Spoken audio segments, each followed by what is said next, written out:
Joan Quinn Profiles. As an editor for Andy Warhol's Interview, the Los Angeles Herald-Examiner, LA Style, and Detour magazines, Joan covered the social set, the Hollywood hotshots, the international art scene, the mysteries of food, the excitement of travel, and the fabulous world of fashion. Joan continues to find creative people on the cutting edge who make things happen. Here's Joan Quinn. Hi, I'm Joan Quinn, and welcome to the Joan Quinn Profiles. Waiting to be profiled are author Rebecca Forster and musician Pirayeh Pourafar. Author, entrepreneur Rebecca Forster was born in Missouri but raised in Long Beach. She earned her Bachelor of Arts at Loyola University in Chicago and an MBA at Loyola Marymount in Los Angeles. Rebecca, you have a degree in English. I do. But you went into business. I did. And what did you do? You did something in China, you did something with spas, you did all this stuff. I did. Actually, I got a degree in English because my parents were worried I'd never get married and wanted to make sure that I could teach. Oh, you could yes, teach? Absolutely. Not you could write. No, I could teach, and that would save me from spinsterhood. And when I got out of college, of course, I had no teaching credential. I only had a degree in English, and I fell into a job in advertising.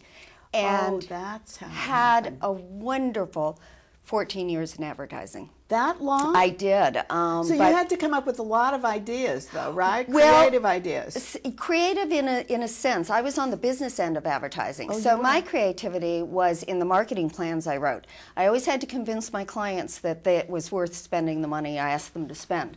So I was on the business end, and it wasn't until one of my clients had us to his home, and I met his wife, who was an author, that the whole writing thing started to snowball. Oh, because I was going to ask you, did you write copy when you were with advertising? No, I didn't. You never wrote anything? No, never wrote a thing. I wrote marketing plans and I did budgets, but never creatively wrote.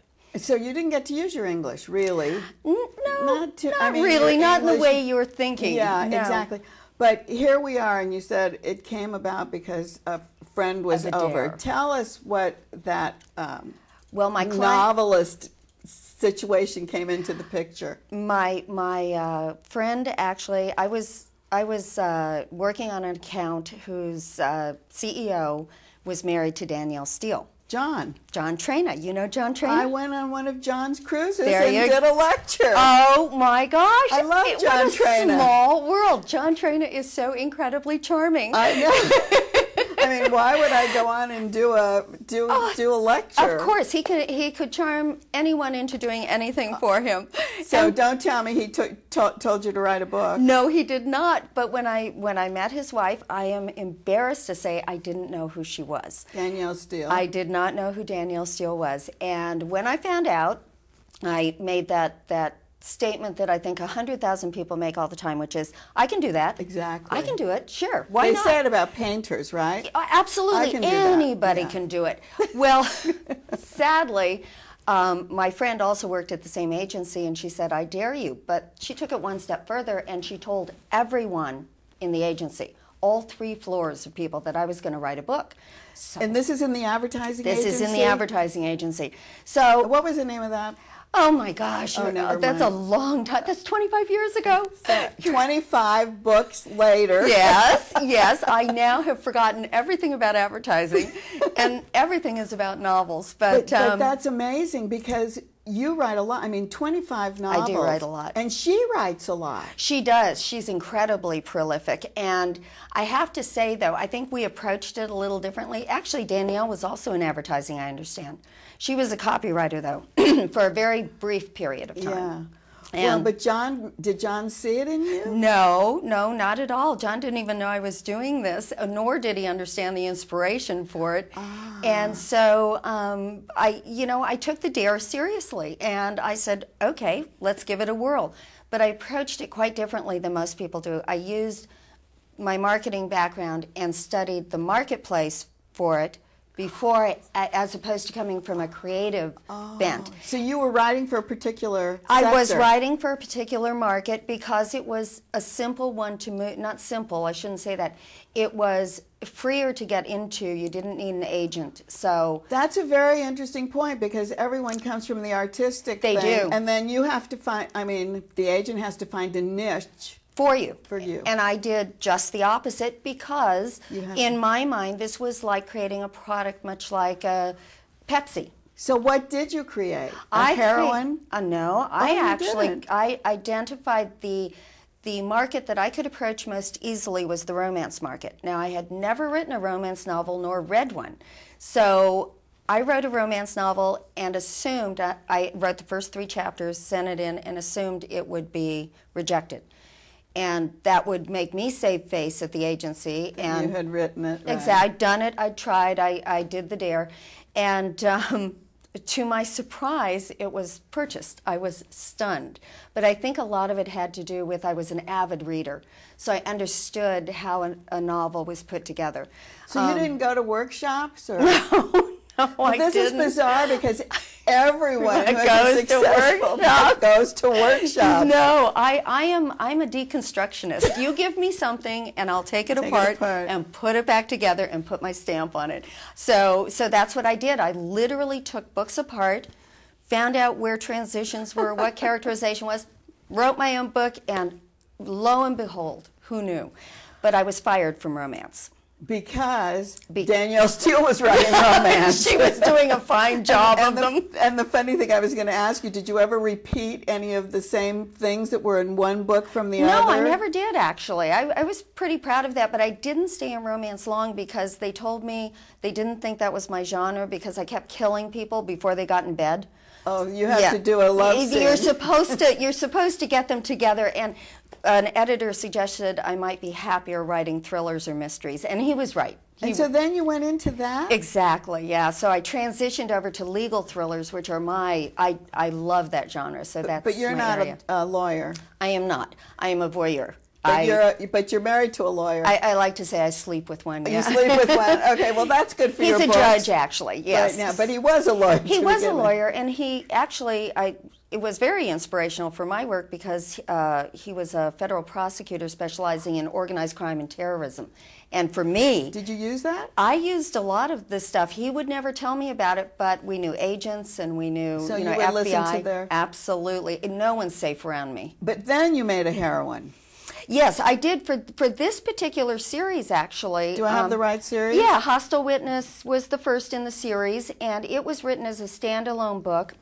And the heroine is an attorney who has left the limelight and gone down to Hermosa Beach, which is one of my favorite places. I love Hermosa Beach. She's a volleyball player. She's a sand volleyball player. This woman does not want to work hard.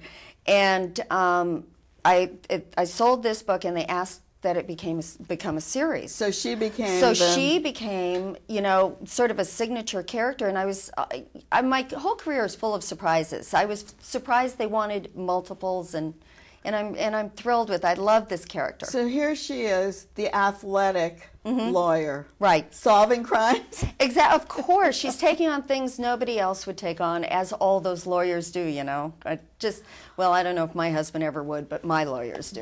But how do you physically write when you sit down to write? I write much like I go to work. I was really a corporate babe, and I get up, get dressed, put my makeup on. I go down. I used to try to write at home, and that didn't work. So now I go down to a small coffee shop, and I work there. You don't go to an office, you go to a small coffee shop. Go to a coffee shop so I can see people, because if you work at home, you don't see anyone. And so I go down there and write for anywhere from 4 to 8 hours. How? On a computer, and not by plugged into music or talk radio, right? And just. Do you know the whole story before you start? Have you made an outline? I have a pretty good idea of where I want it to go. I know the conclusion I want to draw, and I know the legal tenet I want to discuss. But that seems like that would come from your background, your business background. It does. Because you want to know the whole picture. That's why I asked that question. Because some people say, oh, we just write and my character tells me the story. Oh, if only. If my character would speak to me that way, I would be so thrilled. After 25 books, they never do. They never do speak to you exactly, at least not to me that clearly. You have a really strong belief in education. You've taught these extension courses, and I'm shocked. I mean, not that I'm shocked that you can teach, but I'm shocked that you never took workshops yourself. Well, let me tell you a little bit how different. See, my workshop is a little backwards too. It's a weekend, and what I do is try to teach people what to expect as they move along with their contracts and how to approach an editor and how their pitch has to be made. So it's a lot of business. And so they're not surprised, and they're not, you know, they don't expect more than they're going to receive in this business because it's changing. It's very real what you're teaching. Exactly, exactly. And you were at Irvine, you see Irvine, you see Long Beach, UCLA. Yeah, take it on the road, you know, and I love UCLA. We've been doing this for a long time. It's a lot of fun. And you also speak at seminars and symposiums and book festivals. But one thing that we had talked about before is this electronic book. I mean, I asked you to bring me this, but I so brought we you could this. see. I know, so we could see what actually a person holds. But now you say this. This is just going to be the new wave. You know, the iPad comes out tomorrow. Yes, it's coming. And they're touting it as a competitor to the electronic books. This is a Kindle. This will hold 1,500 books, music. You take it on trips. I still haven't... So light. So light. The iPad is much bigger. I think this kind of thing is going to be what real readers like. They do? I think so, yeah. What happens to the publishing firm then? Well, this is a huge discussion at the moment. In fact, Kindle, which is run by Amazon, they are just having discussions with Penguin Putnam Books and are not going to be allowing them onto Kindle until there's some kind of discussion about what they're going to charge because the price is so low. There's no brick and mortar store and there's no overhead. True. And so... And we save all these trees? You save all these trees, but I have to tell you, I love a book. That's what everyone says. I love a book. But if I'm traveling, how wonderful for 2 weeks to have 20 books I can pick and choose, or magazines or newspapers. Magazines too. And newspapers. And there's the two biggest competitors, I think, are Kindle and Nook. Nook is run by Barnes & Noble. And so I did hear discussions today, and they went like, I don't want to take that. I leave it on the airplane. I've seen people like come running back to the airplane, and it's like stuck on the side, whereas if you had a book, you wouldn't leave your book. Yeah, you don't mind leaving the book, or that's you don't for mind sure. Leaving it, you know, because someone else will treasure it the way you did. But this is unique, and it's growing by leaps and bounds. On electronic books, I'm selling about 300 a month, which is is incredible. But you take the risk because there's nothing between you and the reader. Readers have become very vocal critics. And you don't have an editor between you if you write a book specifically for electronic books. What about book clubs? Do they still do book clubs from this? I suppose they could, sure. But you probably are a part of book clubs too. I have done a lot of book clubs. My only requirement for a book club is they have to have good food. Yeah, and then I'm happy. But that's where you get your input too. You do, and people are not shy. I've been surprised at how vocal they're getting about your work. So well, we're all critics now. The media, there's so much, everything's open to all of us. And as I'm living proof, we're all writers at some point, or artists. Thank you so much for coming in today. Thank you. It was a pleasure. Thank you. Don't go away because we'll be back with Pirayeh Pourafar.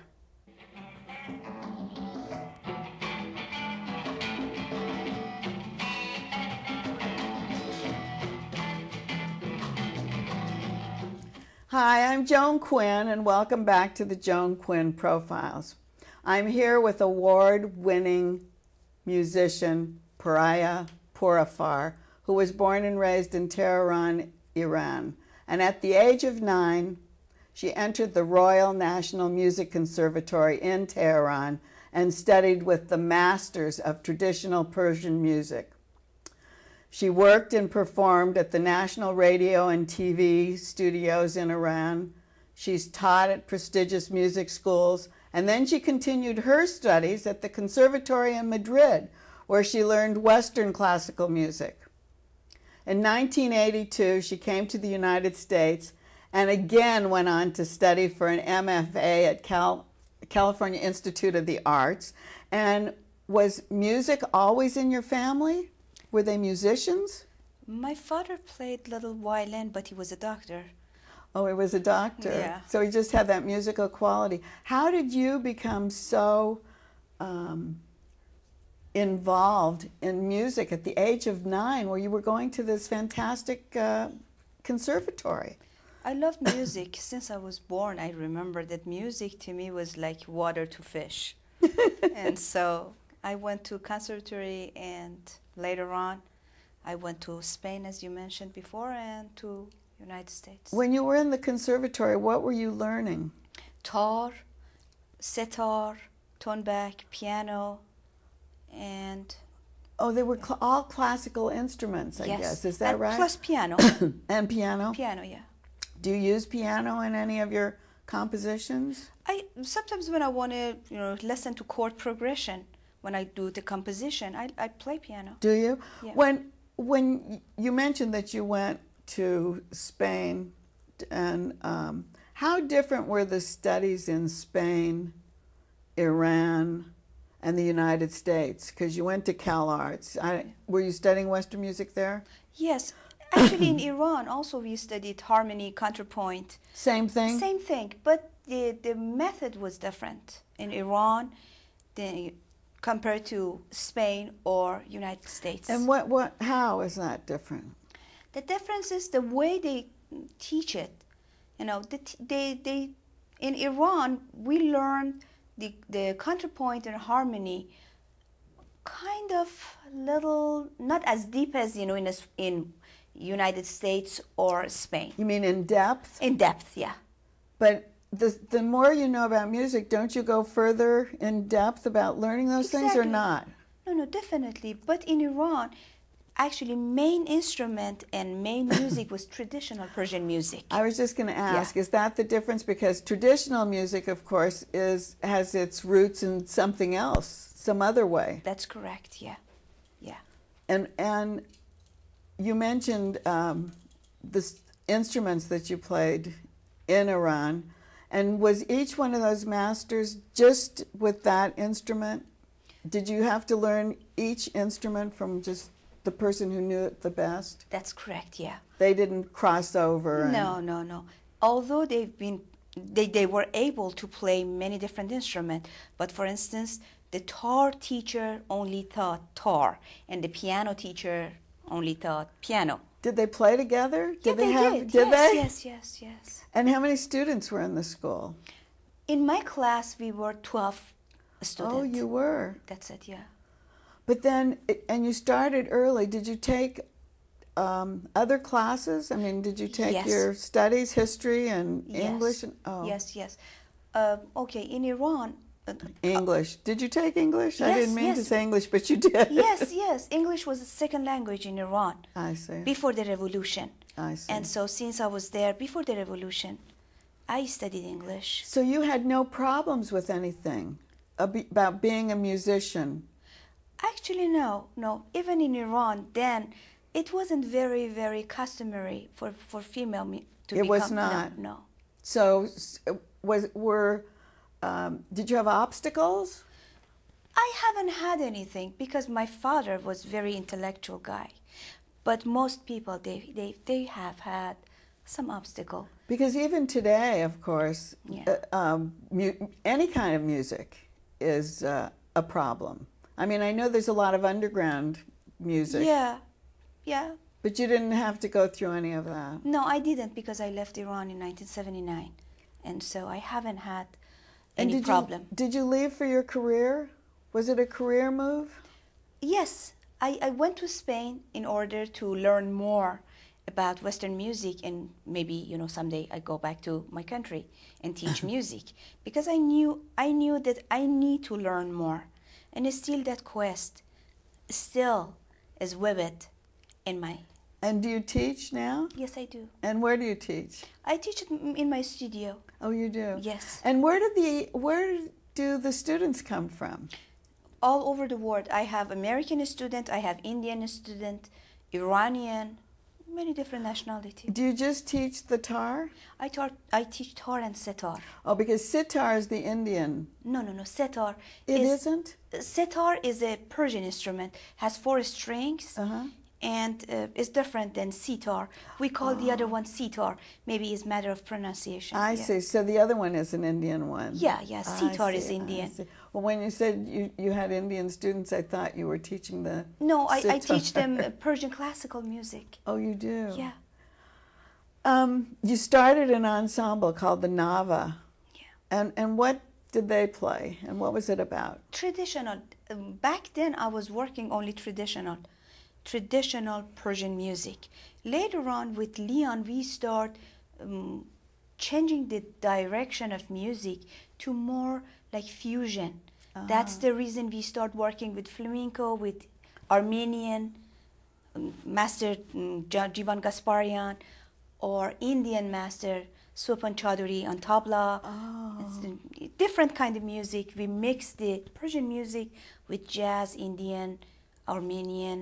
So that was the fusion. That was what Nava was teaching, or no, with Leon. With Nava, everything was completely traditional. Okay, you mentioned Leon, and we haven't talked about that yet. Yeah. Tell me what that is. Was it a group? Leon is a group, yeah. Was formed in 1996 by Mr. Pourmeti and I, and since then we collaborate with many different great musicians. And so they come to you? Sometimes we go to them. And sometimes you go. But tell me what kind of collaborations, because one of them was it a Buddhist group? Yeah. Tell me about that. That was very interesting. Yeah, there are Tuvan, very, very great Tuvan master. Tuvan. Tuvan, yeah. Tuvan master throat singers. And so tell me what that is. Tuvan means what? Tuva is a Republic of Tuva, south of Mongolia or east of Mongolia, in Russia. And they came for playing in open gala at Sacred Festival Music in 2008. Oh, Sacred. Yeah, Sacred, yeah. And then we played together for open gala. And after that, we thought that we may have a chance to collaborate with each other. One night, we played together, and the window is outcome of that night. But what happens? What do they play? Do you write the music together so that they play? It's all improvisation? Improvisations, yeah. I saw a photograph, and they were like sitting forward, and your group was sitting back. Yeah. Do you listen to it? How do you do that? We have a studio, and then we sat down like round, circle-wise, and we played. First, in a circle, like a drummer circle. Yeah, exactly. And then, we asked them, do you have these tunes? We played, and they said yes. And said, okay, let's record it. And that's how you recorded it? Yeah, that's it. That's simple as that, yeah. Well, it sounds simple, but I don't know how simple it was. You've written music for film. Yes. You've composed. What do you use to compose on? Sometimes piano, sometimes my instrument. And do you compose for a specific project, or do you just compose music to record on your own? When we commission to do something, we'll do it. And sometimes for myself. And it depends to the mood that I have. I choose something and then I compose. That's what you do. So you have written for film? Yes. And what would it be, background, or would you be featured? No. It was actually a short film, documentary, and for 2 or 3 different films. And what about for orchestra? For orchestra, yeah. I have 4 different big composition for orchestra. And you write for all the instruments in the orchestra? Yes. Well, that's fantastic. Yeah. And on stage, I understand you've played on stage for certain things. Tell us about that. Okay. I played in 2 plays and composed for. One of them was Philetices with Michael Hackett and British actor Henry Goodman. Oh, yeah. Yeah. And the second one was Medea, starring Annette Bening. We composed for Medea, and then... That was at UCLA? That's right, UCLA Live. Well, you brought your tar. Yes. Tell us, may I touch it? Definitely. And this is ivory? Yes. No, they call it ivory, but I'm not sure if it's ivory. Well, and what's it made from? What kind mulberry. of wood? Oh, Mulberry. it's beautiful. Yeah. It's heavy, very heavy. It's beautiful wood. Is it carved in a certain way? Yes, carved in half, and then they glue it back together. Oh, it is. It has between 27 to 24 frets, 6 strings, which tune in pair, And is it tied together with what, gut? yes. Play it for me. Sure. Or hold it for me. It's Sure. very heavy. Yeah, sure. It isn't. Is it a woman's instrument? No, it is not. It Mostly, takes a strong person. yeah, it used to be, mostly men were playing, but, now, I guess, more female are getting attracted to this instrument recently. Yeah. But when I was playing, there were like very few female to play this. And do they resent you? A group No. coming in? It's okay? No, it's okay. It's okay, yeah. Because after all, when you play music, it doesn't really matter. You're female, you're male. They don't care No. if you know how to play. Exactly. And I think you do. Let's Thank hear you. The instrument, what I have right now is CGC. And do you have to practice daily? Do you practice daily? Yeah. Every day. Every It's day. very important. Yes. Just the one instrument or everything else? Sometimes 2, because sitar is very important to me Oh, too. you do that And too. so I have to practice that one as well. And is that a woman's instrument? Yes, that one is really intimate instrument. It's I very little, tiny, sound, but it's so beautiful. Okay, let's hear this. Strong sound, isn't it? Yeah, that one is.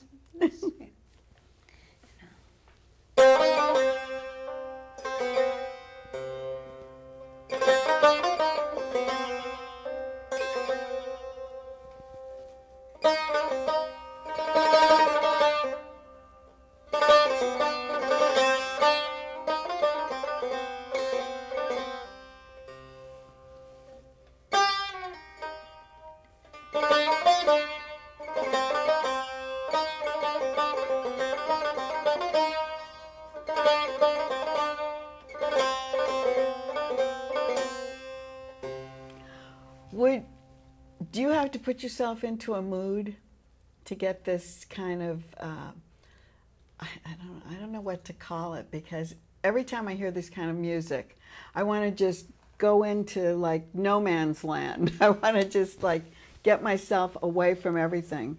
In order to play these instruments, do you have to get into that? I guess for area? every instrument, this is a true statement. Is it? Yeah, for all instruments. When you want to play, you want to go somewhere else. And you want to fly with your instrument. And your instrument is the equipment for you to just go wherever you want to go, in your dream and in your mind and your heart. That sounds fantastic. And we love the music on here. This is your CD. You said how many CDs have you made? 10. You made 10 CDs, and they all have different instruments involved Yes. and different people. Well, it's been very, very interesting, Pirayeh. Thank you so much for being. Thank you very much, Joan. Thank you so much for having Thank you. me. And keep writing to JAQUINN1 @AOL.com. That's the email. And 777 South Figueroa, 44th floor, Los Angeles, 90017. We'll see you next time on the Joan Quinn Profiles.